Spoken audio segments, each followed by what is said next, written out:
Phil started on the police force. He was the first puppet police officer brought onto the police force. He was teamed up with his partner Edwards, Connie Edwards, played by Melissa. And they were a great team. They were like brother and sister, very close relationship, great friends.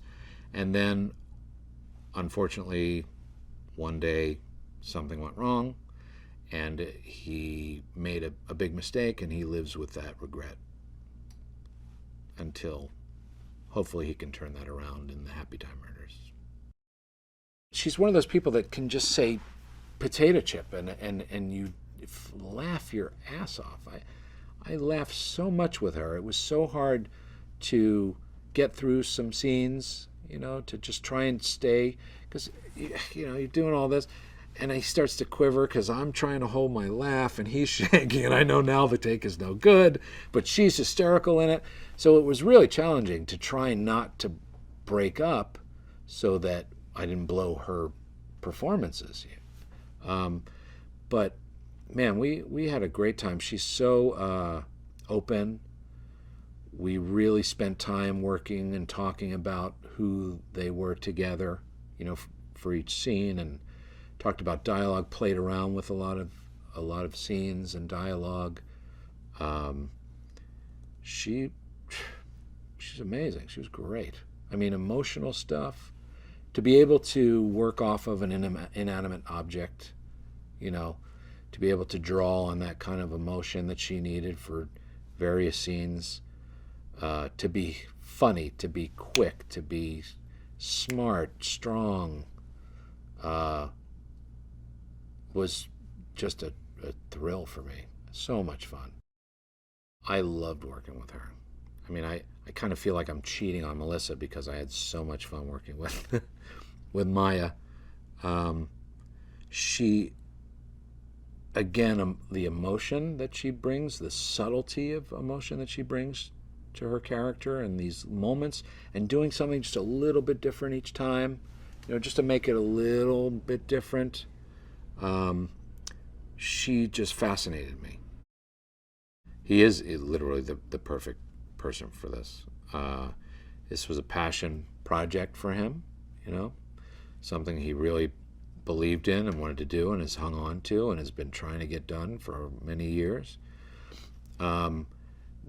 He, first of all, just has a complete understanding of the puppet world and what it takes to bring that world to life, how to direct puppeteers as actors and not as things. He invests just as much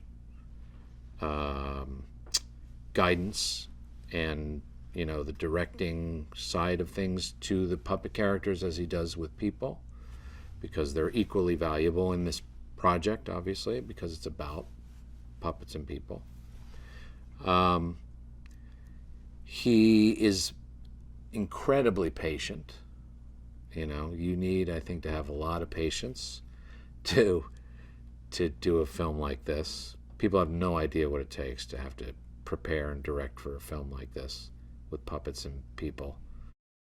Many of the sets are raised about 3.5 to 4 feet above the ground on steel deck 4x4, 4 foot by 4 foot steel deck squares, so that we can kind of create a puzzle to remove certain squares when we need to be in a space that's next to a human who's standing on that 4-foot riser, because we work standing up. We prefer to work standing up on a stage. That's the ideal situation.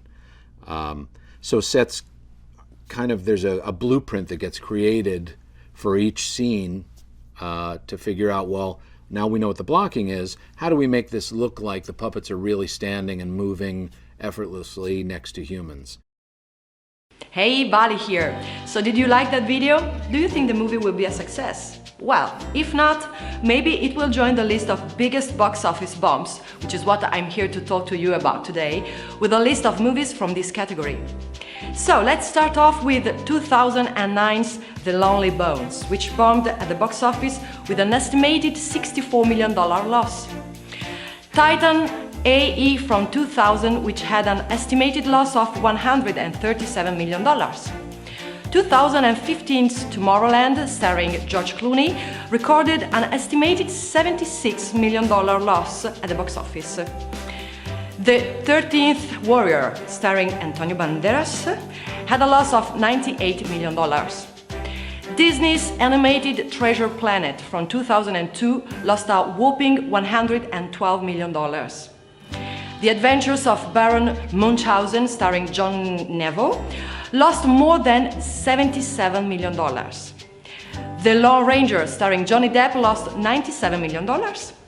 Guy Ritchie's The Man from U.N.C.L.E. lost $80 million at the box office. The infamous John Carter lost $126 million. And lastly, Hugo by Martin Scorsese lost $60 million. Ooh.